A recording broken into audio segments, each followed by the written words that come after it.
Ketua Komite Keamanan Nasional dan Kebijakan Luar Negeri Parlemen Iran, Ebrahim Azizi menyatakan, Teheran siap menanggapi secara tegas tindakan Amerika Serikat yang melanggar kesepakatan damai.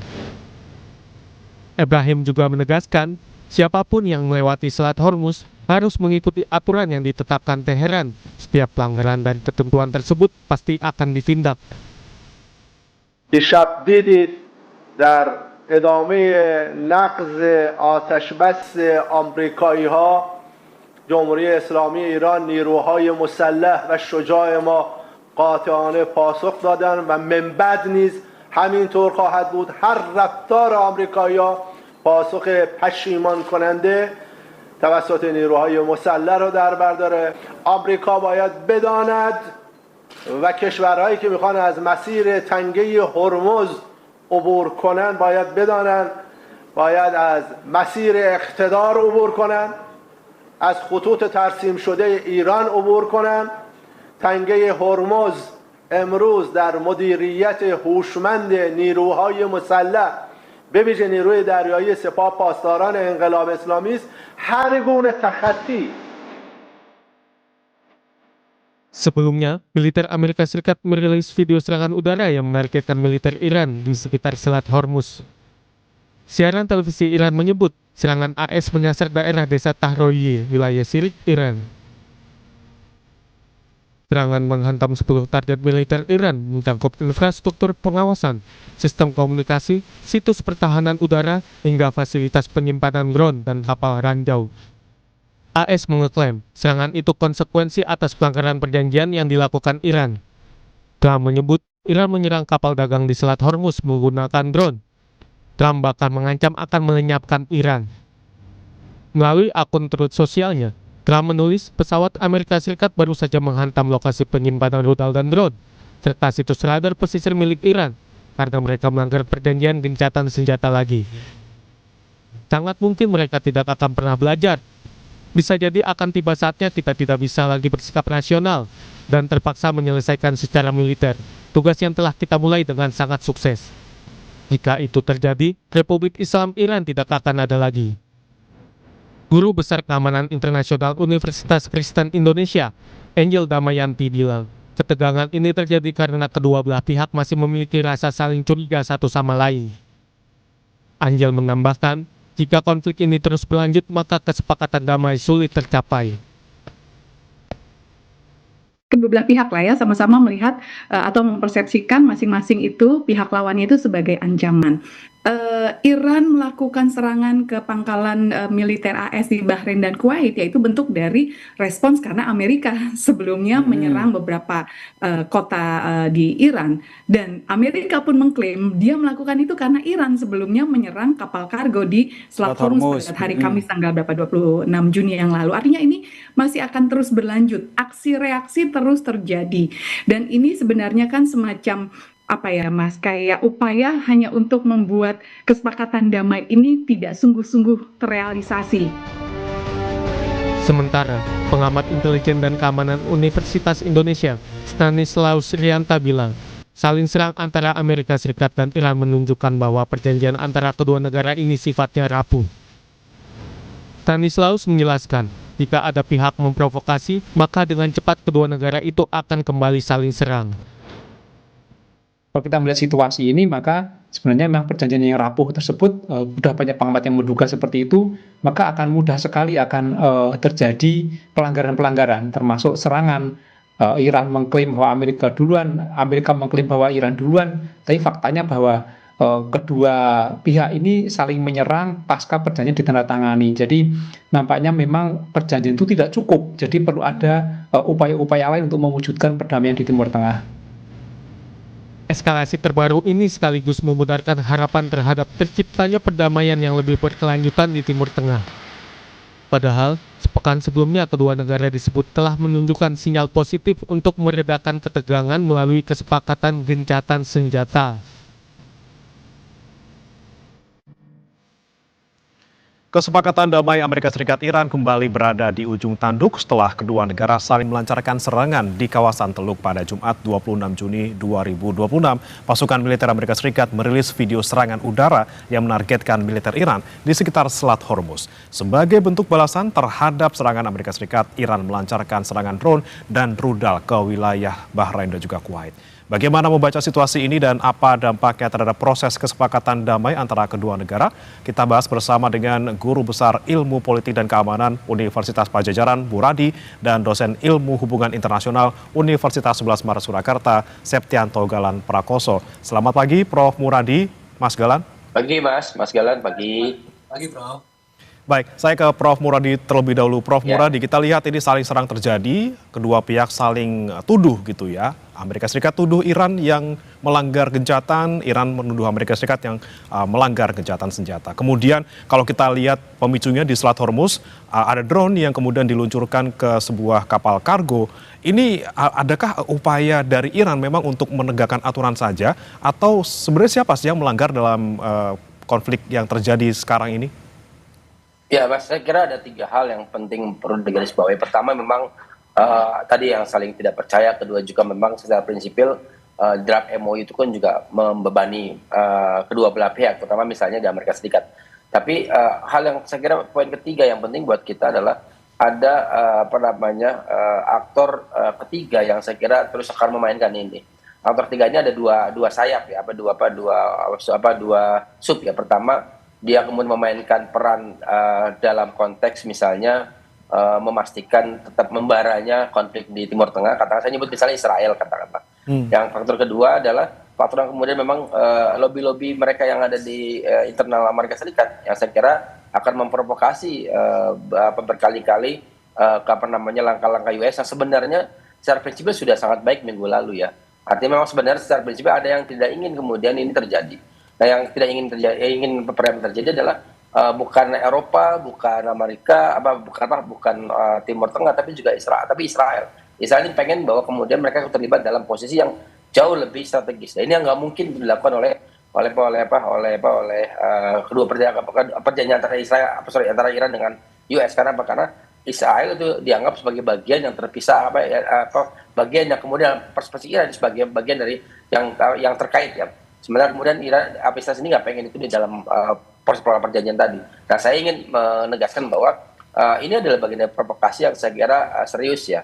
Nah, serius begini, kita nggak bisa lagi menganggap bahwa Israel faktor tunggal, tapi Israel adalah bagian penting yang memang akan memainkan betul hitam putihnya perjanjian ini. Saya kira selama kemudian Amerika Serikat tidak mampu mengendalikan tanda kutip ya Israel, dan mampu kemudian memastikan lobby-lobby mereka di dalam negeri mereka kemudian secara detail, maka saya kira perjanjian ini akan sulit untuk dilakukan.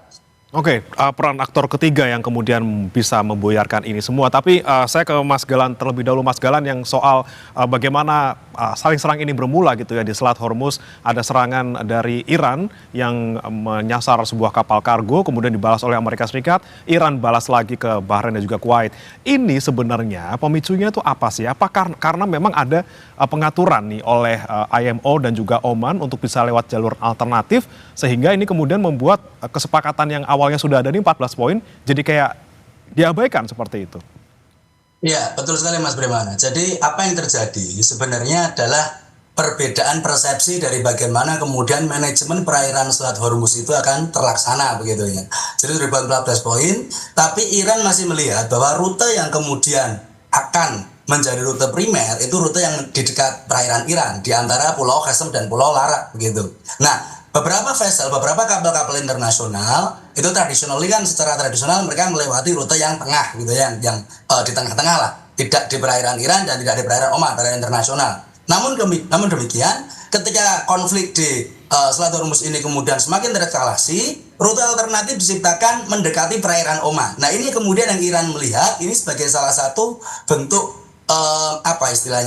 bentuk bukan pelanggaran, tapi bentuk stabilan atau ketidaksepakatan yang kemudian dilakukan oleh IMO dan mungkin juga pihak Amerika Serikat dalam hal ini pihak Barat. Kenapa? Karena pada akhirnya nanti sebagian besar kapal pasti akan memilih rute yang mendekati Oman dan tentunya tidak membayar tol ke Iran. Dalam hal ini serangan yang kemudian kemarin allegedly ke kapalnya Singapura ya, kalau tidak salah vesselnya itu ada pecahan drone-nya yang mendekati perairan Oman. Ini juga menjadi satu hal yang dipandang Iran sebagai bentuk peringatan, sebagai bentuk kontrol dari apa yang kemudian nanti menjadi bagian dari manajemen Selat Hormuz. Nah, dari 3 rute ini, kemudian Iran melihat kalau memang ini merupakan sesuatu yang perlu dilakukan untuk kemudian mengingatkan bahwa sebenarnya belum selesai, kita perlu menyepakati jalur, kita perlu menyepakati mekanisme, tapi kalau sudah banyak kapal vessel yang lewat, begitu baru mendekati 89 kemarin yang melakukan transit, meskipun rata-rata per hari itu 130-an kapal. Nah, Iran melihat ini sebagai sebuah hal yang bisa mengancam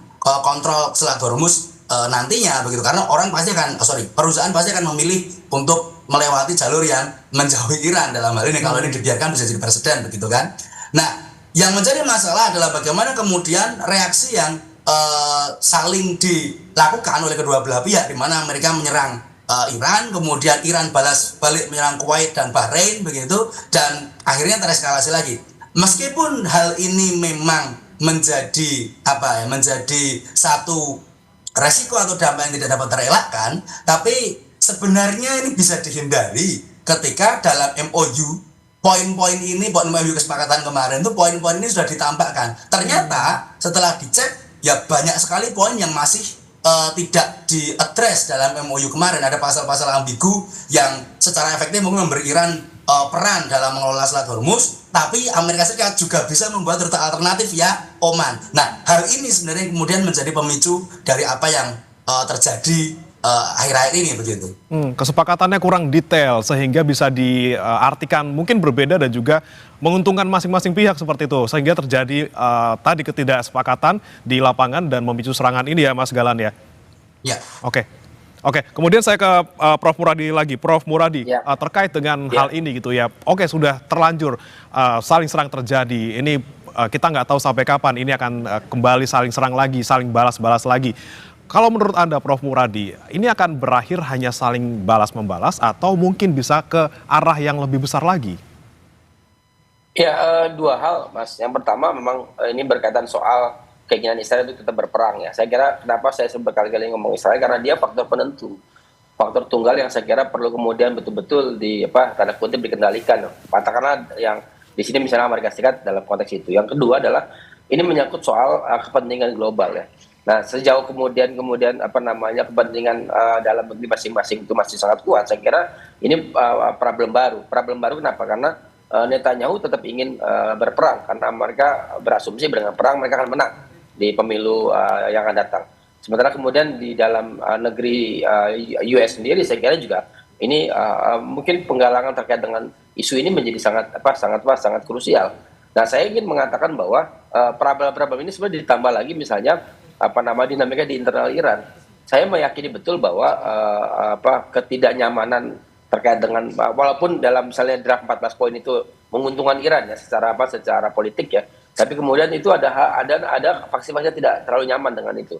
Nah, ini yang saya kira juga menjadi dinamika yang saya kira perlu lihat secara detail. Kenapa? Karena keberadaan perang ini itu menguntungkan faksi-faksi yang ada di Iran maupun di Amerika Serikat, walaupun kemudian secara prinsipil juga itu menguntungkan sangat besar, misalnya memastikan bahwa saya kira Netanyahu akan berpikir minimal berperang sampai nanti pemilu yang akan datang.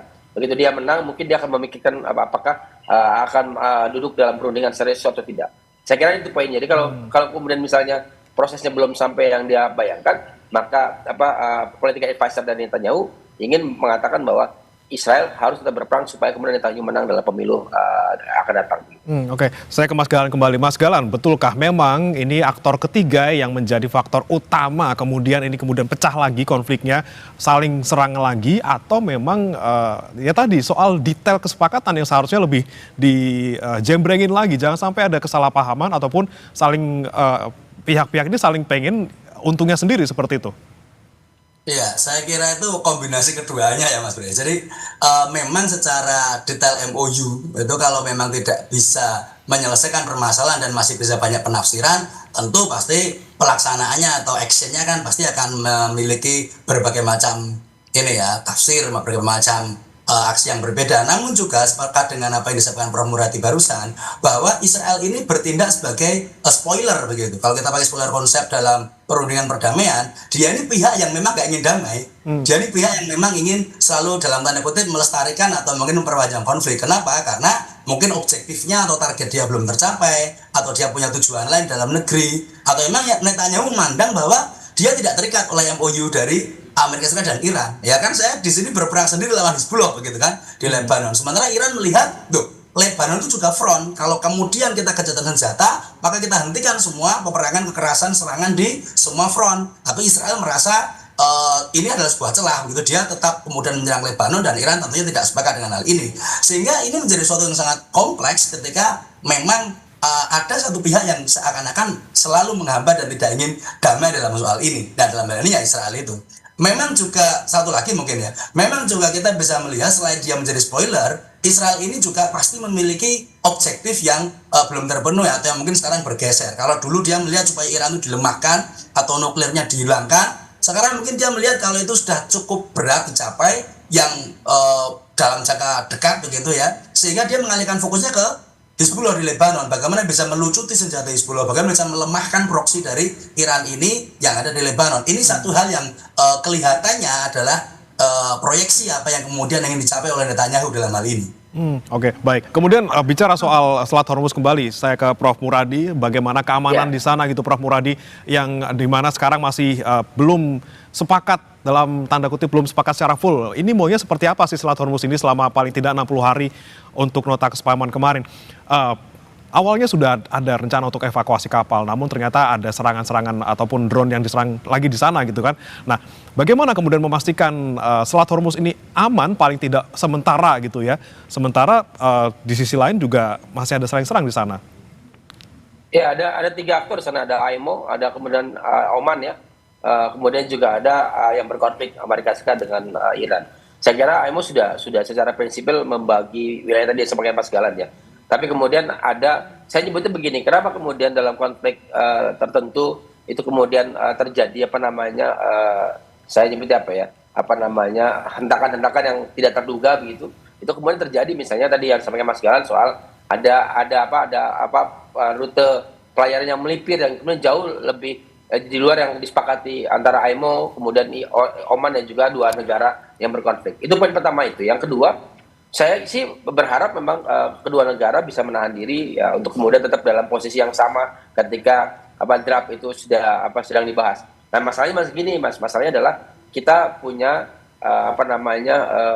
negara-negara yang kemudian menginisiasi perdamaian, ada Qatar dan Pakistan.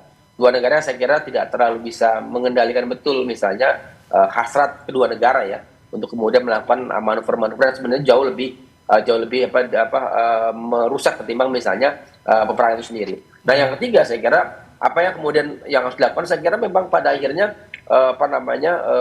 pendekatan sifatnya lebih pada penguatan sanksi ya, yang kemudian sama satu sama lain bisa kemudian saling mengikat.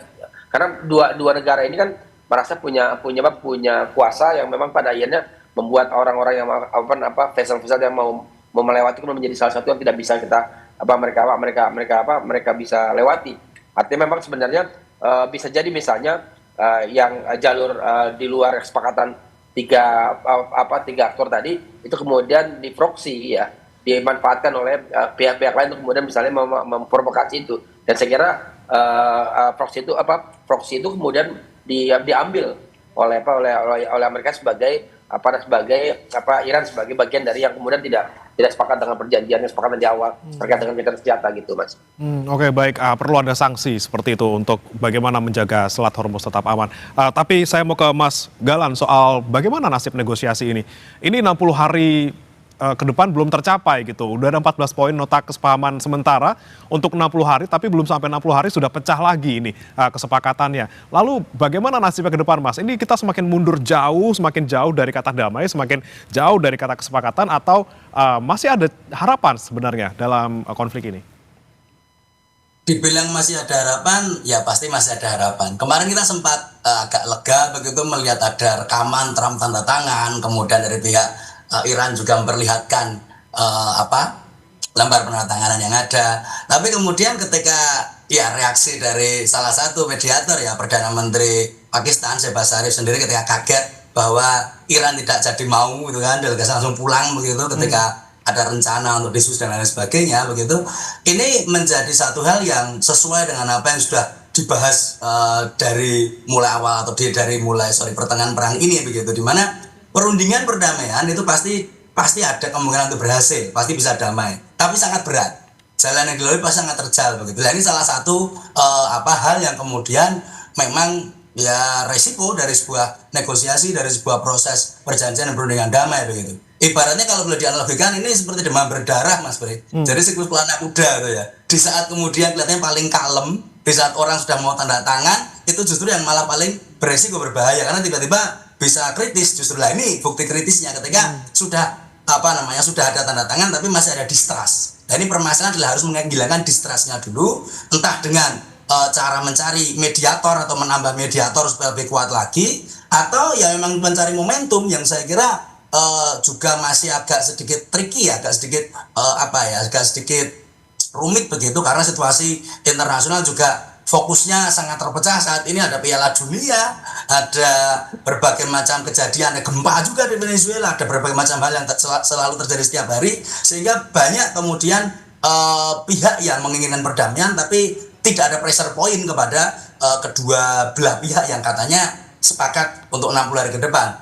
Mungkin akan terjadi perdamaian kalau memang sudah ada jaminan atau ada progres dari pihak, baik itu pihak Amerika maupun pihak Iran sendiri. Cuma bisa jadi ketika sudah momentumnya oke, tiba-tiba Israel datang lagi, kemudian nyerang Lebanon lagi lebih keras, nah ini bubar lagi. Seperti itu. Kemudian ya betul, jadi kesimpulannya ya kita harus bisa kemudian memastikan semua pihak tidak ada yang menginisiasi agresi atau menginisiasi eskalasi begitu.